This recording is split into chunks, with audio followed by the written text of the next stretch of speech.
Shalom, pada hari ini saya akan membawakan renungan Natal buat kita semua.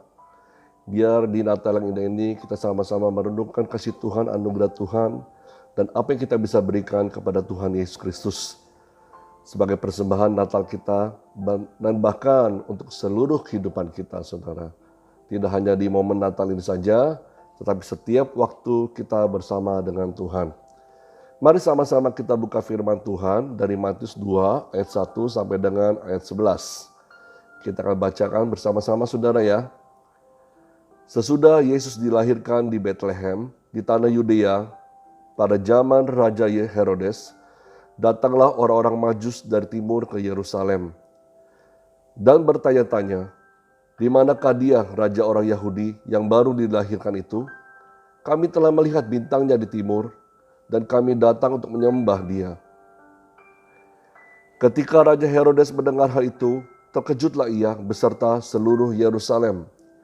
Maka dikumpulkannya semua imam kepala dan ahli Taurat bangsa Yahudi, lalu dimintanya keterangan dari mereka, di mana Mesias akan dilahirkan. Mereka berkata kepadanya, "Di Bethlehem, di tanah Yudea, karena demikianlah ada tertulis dalam kitab Nabi. Dan engkau Bethlehem, tanah Yehuda, engkau sekali-sekali bukanlah yang terkecil di antara mereka yang memerintah Yehuda. Karena daripada mula akan bangkit seorang pemimpin yang akan mengembalakan umatku Israel." Lalu dengan diam-diam Herodes memanggil orang-orang Majus itu dan dengan teliti bertanya kepada mereka bila mana bintang itu tampak. Kemudian ia menyuruh mereka ke Bethlehem, katanya, "Pergi dan selidikilah dengan seksama hal-hal mengenai anak itu, dan segera sesudah kamu menemukan dia, kabarkanlah kepadaku, supaya aku pun datang menyembah dia." Setelah mendengar kata-kata raja itu, berangkatlah mereka dan lihatlah, bintang yang mereka lihat di timur itu mendahului mereka hingga tiba dan berhenti di atas tempat di mana anak itu berada. Ketika mereka melihat bintang itu, sangat bersukacitalah mereka. Maka masuklah mereka ke dalam rumah itu dan melihat anak itu bersama Maria ibunya, lalu sujud menyembah dia. Mereka pun membuka tempat harta bendanya dan mempersembahkan persembahan kepadanya, yaitu emas, kemenyan, dan mur. Pada hari ini, saudara, renungan Natal yang saya akan bawakan ini berbicara soal penyembahan kita ketika kita mengetahui Yesus, Sang Juru Selamat kita, hadir ke tengah-tengah dunia ini, hadir bersama kita, dan hadir dalam kehidupan kita. Kita akan belajar bersama tentang penyembahan dari orang-orang Majus. Dikatakan bahwa orang Majus ini berasal dari timur yang letaknya sangat jauh dari kerajaan Israel. Yang kemungkinan itu adalah daerah Babel pada masa itu atau daerah Persia, atau pada saat ini dikenal dengan daerah negeri Iran di masa kini, saudara. Dikatakan bahwa orang Majus ini bukanlah orang sembarangan, tetapi mereka adalah orang-orang yang mengerti dan mengenal ilmu perbintangan. Dan sewaktu mereka melihat bintang yang sangat cemerlang itu, mereka mengerti bahwa itu bukanlah bintang yang biasa-biasa saja, tetapi bintang itu menunjukkan kepada mereka tentang kelahiran seorang raja yang ada di daerah kerajaan Israel. Sehingga mereka memutuskan berangkat untuk menemui sang raja itu dengan tekad untuk menemui dan menyembah dia. Ketika bintang itu menuntun mereka sampai ke daerah Yerusalem, mereka bertanya kepada Herodes, sang penguasa di tempat tersebut. Namun reaksi Herodes adalah terkejut, dan apalagi diketahui dari para imam dan ahli Taurat yang ditanyainya tentang mengenai nubuatan atau bintang tersebut, ya, ternyata imam-imam kepala saat itu dan para ahli Taurat mengetahui tentang nubuatan, tentang kelahiran Sang Mesias. Mengetahui hal tersebut, Herodes menjadi gelisah dan cemas. Karena apa, saudara? Karena takut kedudukannya sebagai penguasa di sana tergeserkan. Lalu juga kalau dilihat dari reaksi para imam dan kepala ahli-ahli Taurat di sana, mereka tuh reaksinya pasif. Gak ada tindakan apapun juga untuk mencari Sang Mesias ini. bahkan biasa-biasa saja. Alih-alih bukannya mencari dan menyembah sang raja, sang Mesias ini, tetapi muncul niat jahat dari Herodes untuk menyingkirkan bayi Yesus ini. Tapi kalau kita tahu saudara, bahwa Allah itu berdaulat atas segala sesuatunya. Bahkan dia punya rencananya yang tidak bisa tergantikan oleh kehendak manusia, sehingga bayi Yesus tetap selamat. Akhirnya bisa dikatakan kalau dari cerita Alkitab ini, orang Majus ini bertemu dengan bayi Yesus di Bethlehem. Sewaktu mereka bertemu, mereka langsung sujud menyembah kepadanya.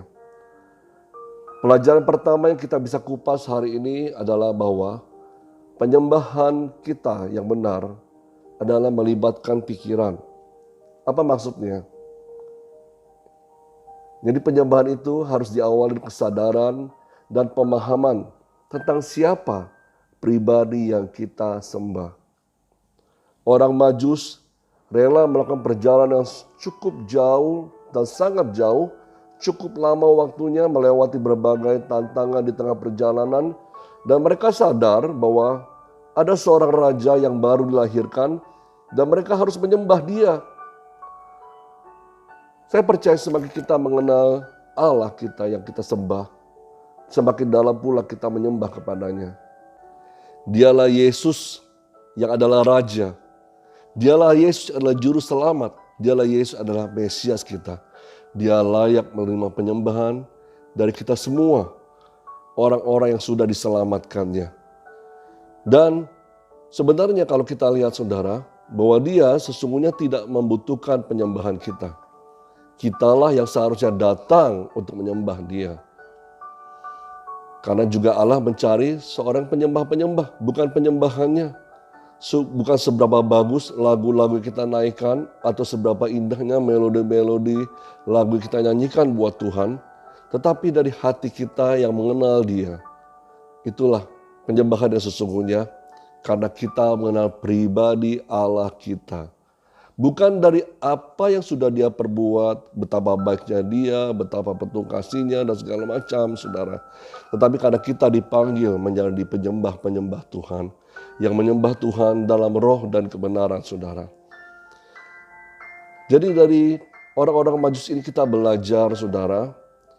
Bukan karena seberapa indah suara kita menyanyi, menyembah Tuhan, teknik vokal yang indah dan segala macam.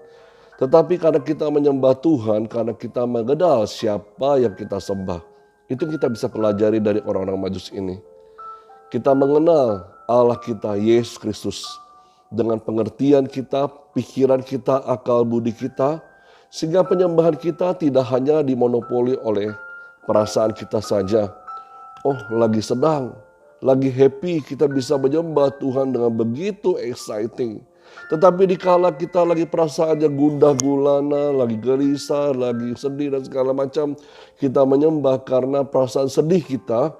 Bukan karena kita menikmati atau mengenal pribadi Allah yang penuh kasih kepada kita semua. Marilah saudara, hari ini kita juga belajar yang pertama dari orang-orang Majus ini. Kita belajar mengenal Yesus agar kita bisa menyembah dia dengan lebih dalam lagi. Bukan dipengaruhi oleh perasaan atau situasi, tetapi oleh pengertian pikiran kita akan pribadi Yesus.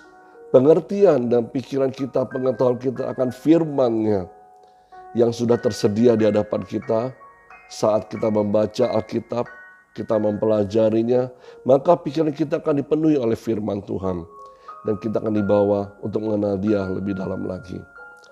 Hal yang kedua, di dalam ayat ke-10 dikatakan, ketika mereka melihat bintang itu sangat bersukacitalah mereka.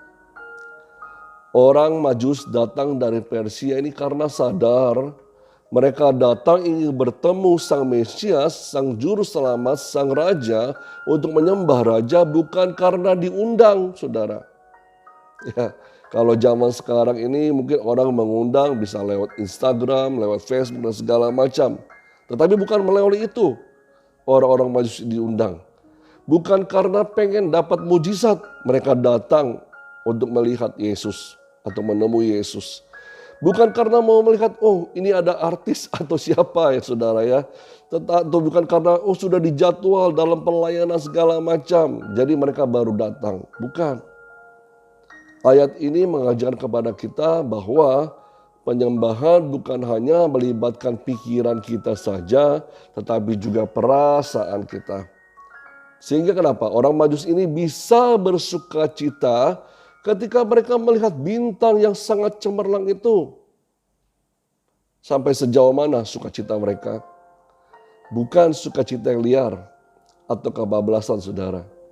Tapi sukacita mereka karena mereka bisa bertemu dengan Sang Raja. Dan ketika mereka bertemu Yesus, mereka sujud menyembah kepada Dia. Sujud adalah ekspresi penghormatan yang luar biasa yang diberikan oleh seseorang.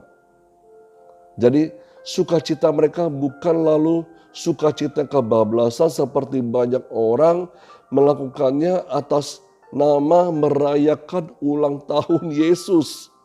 Lalu pesta pora hingga mabuk, atau kita melihat suasana yang begitu gemerlap sehingga muncullah euforia kesukacitaan yang sesaat saja. Karena begitu banyak orang di dalam suatu pertemuan ibadah, hanya saat itu saja, tapi setelah itu hilang lagi sukacitanya saudara. Seperti itu sukacita yang hanya semu belaka saudara. Bukan sukacita yang kekal. Biarlah penyembahan kita ini melibatkan perasaan, bukan perasaan yang kebablasan, yang tidak lagi menghormati keagungan dan kekudusan Sang Raja kita. Kita bebas berekspresi saudara dalam menyembah Tuhan, ya. Tapi bebas mengekspresikan ini harus juga dilakukan dalam koridor-koridor yang benar, yang benar-benar kita mengagungkan, memuliakan, memberi penghormatan kepadanya. Bukan untuk dilihat orang, bukan dilihat gembala, bukan dilihat pemimpin rohani. Oh bukan karena lagi kumpul di dalam suatu ibadah yang besar. Oh sepertinya kita kudus sendiri gitu saudara. Kita kusuk sendiri, tapi di luar itu hati kita jauh dari Tuhan. Perasaan kita tidak ada kita hati yang mengasihi Tuhan. Nah, sukacita seperti ini adalah sukacita kebablasan. Kalau kita hanya mengikuti perasaan sesaat. Hanya mengikuti kelihatan dari banyak orang saja. Memang dikatakan dalam roh ada kebebasan, tetapi dalam roh juga ada ketertiban saudara. Mari kita menyembah Tuhan dengan melibatkan akal budi kita, pikiran kita. Sembahlah Dia dengan melibatkan perasaan kita. Namun semuanya harus dilakukan dalam pengagungan dan penghormatan kepada Tuhan Yesus Kristus. Kita rayakan Natal dengan sukacita, tetapi jangan lupa saudara, bahwa sukacita kita adalah sukacita karena menyembah Tuhan. Bukan sukacita duniawi yang tanpa batas, dan juga bukan keluar dari konteks penyembahan itu sendiri. Kita menyembah Dia karena kita mengenal Sang Raja kita, mengenal kebenarannya dan bersukacita karena perasaan kita begitu meluap-luap ingin mengasihi Tuhan lebih dan lebih lagi saudara. Hal yang ketiga di ayat 11 dikatakan, maka masuklah mereka ke dalam rumah itu dan melihat anak itu bersama Maria ibunya, lalu sujud menyembah Dia. Mereka pun membuka tempat harta bendanya dan mempersembahkan persembahan kepadanya, yaitu emas, kemenyan, dan mur.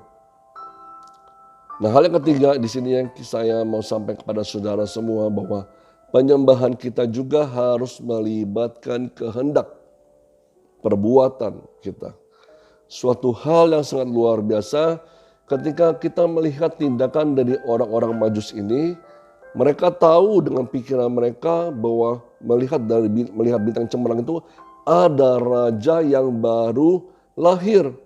Dan mereka bersukacita, itu menunjukkan perasaan mereka karena mereka ingin bertemu dengan sang raja tersebut. Mereka datang melihat Yesus, menghampirinya, bahkan dari jarak yang sangat jauh. Mungkin juga memakan waktu yang berlama-lama, menemui tantangan, rintangan yang ada dalam perjalanan. Itu resiko yang mereka sudah ambil, tapi mereka wujudkan dalam perbuatan mereka berjalan untuk menemui Yesus. Itu satu perbuatan, ya saudara. Nah, tak cukup hanya sampai di pikiran, di perasaan, ya, tetapi juga orang Majus ini menunjukkan ketika mereka tiba di tempat Yusuf dan Maria, mereka melihat bayi Yesus, mereka pun sujud menyembah Yesus. Dan dikatakan juga tidak cukup hanya sujud menyembah Yesus. Alkitab juga mengatakan bahwa mereka mempersembahkan persembahan mereka, emas, kemenyan, dan mur. Walaupun tidak tertulis berapa banyak yang mereka bawa, saudara, tapi saya percaya bukan hanya sekedarnya mereka membawa, tapi mereka membawa dengan ketulusan hatinya, ingin memberikan persembahan terbaik buat sang raja. Jadi kalau kita lihat sendiri saudara, dari pelajaran orang Majus ini, ada kehendak tindakan yang mereka lakukan dalam penyembahan itu. Mereka membawa sesuatu kepada sang raja. Mereka sujud menyembah dan memberikan sesuatu yang terbaik buat sang raja itu. Mereka tidak hanya sekedar sujud menyembah. Wah, kalau zaman sekarang mungkin momen seperti itu mereka selfie saudara ya. Wah, selfie dengan HP mereka. Wah, ini tunjukin nih saya sudah menyembah sang raja, menyembah Yesus, ya. Lalu mereka pasang di Instagram, mereka pasang di Facebook segala macam. Nah, bukankah seperti itu seringkali kita sepertinya menyembah lalu diposting di Facebook atau di Instagram, wah ini orang khusus sekali dalam menyembah Tuhan. Bukan untuk dilihat manusia, saudara. Tetapi penyembahan kita harusnya dilihat oleh Allah kita sendiri. Dirasakan oleh Allah sendiri. Seberapa dalam, seberapa besar cinta kita kepada Tuhan.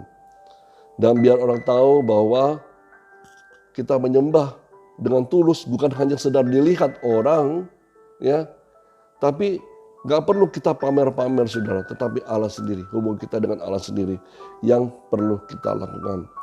Orang-orang Majus ini mempersembahkan persembahan mereka kepada Yesus dan pulang tanpa minta oleh-oleh saudara, ya, tanpa minta souvenir.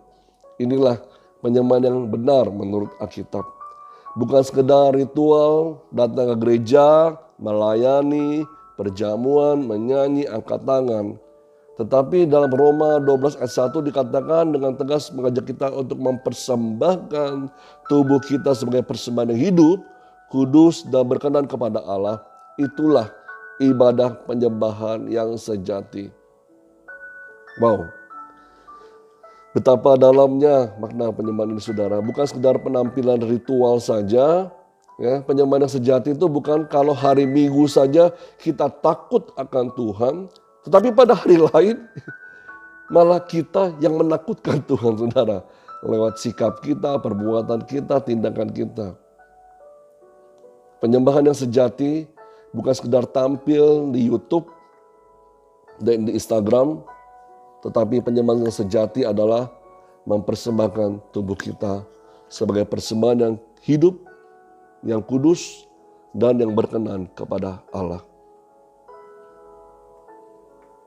Renungan Natal pada hari ini sampai di sini saja saudara.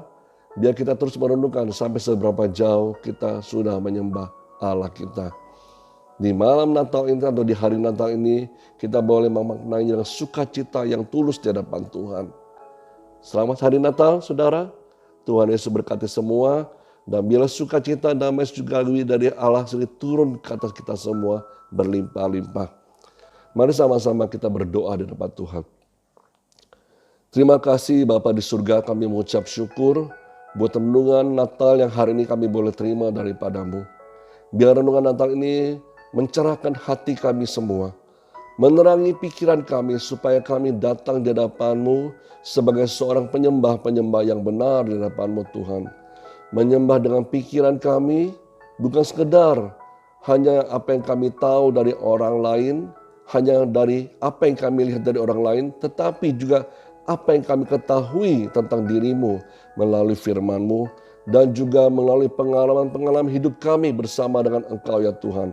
Sehingga waktu kami menyembah dengan ketulusan ya Tuhan. Dan juga dengan perasaan kami menyembah kepadamu Tuhan. Sukacita yang benar-benar sukacita dari surga turun ke kami semua. Bukan sukacita yang kebablasan, bukan sukacita karena ikut-ikutan orang lain bersukacita ya Tuhan. Tetapi sukacita karena kami bertemu dengan Sang Raja. Sukacita karena kami bertemu Sang Allah kami yang menciptakan kami, yang telah menyelamatkan kami dari dosa-dosa kami Tuhan. Dan juga penyembahan kami diwujudkan lewat tindakan kami, kehendak kami Tuhan, perbuatan kami. Sehingga lewat perkataan, pikiran kami, dan segala tingkah laku kami menunjukkan bahwa kami adalah anak-anak-Mu ya Yesus. Yang menunjukkan dengan karakter-karakter ilahi yang Kau berikan dalam kehidupan kami Tuhan. Inilah persembahan yang hidup, yang kudus dan berkenan di hadapan-Mu ya Tuhan. Bapa di surga, terima kasih untuk hari Natal yang indah ini Tuhan. Kami boleh mensyukurinya, kami boleh menikmatinya bersama dengan keluarga dan orang-orang yang kami sayangi saat-saat ini Tuhan. Biarlah sukacita damai Natal ada bersama-sama dengan kami semua. Dan biarlah berkat dari Allah Bapa, kasih Tuhan Yesus Kristus, dan kuasa Roh Kudus menerangi hati dan pikiran kami semua, dan memberikan kami berkat yang terbaik daripada-Mu Tuhan. Kasih Allah dicurahkan begitu luar biasa kepada kami semua. Kepada pribadi pas pribadi, keluarga demi keluarga, segala apapun yang kami lakukan, biarlah kami lakukan dan kemuliaan nama-Mu saja ya Tuhan. Di dalam nama Yesus Kristus kami berdoa ucap syukur, haleluya, amin. Selamat Natal saudara kekasih, Tuhan Yesus berkati berlimpah-limpah, haleluya.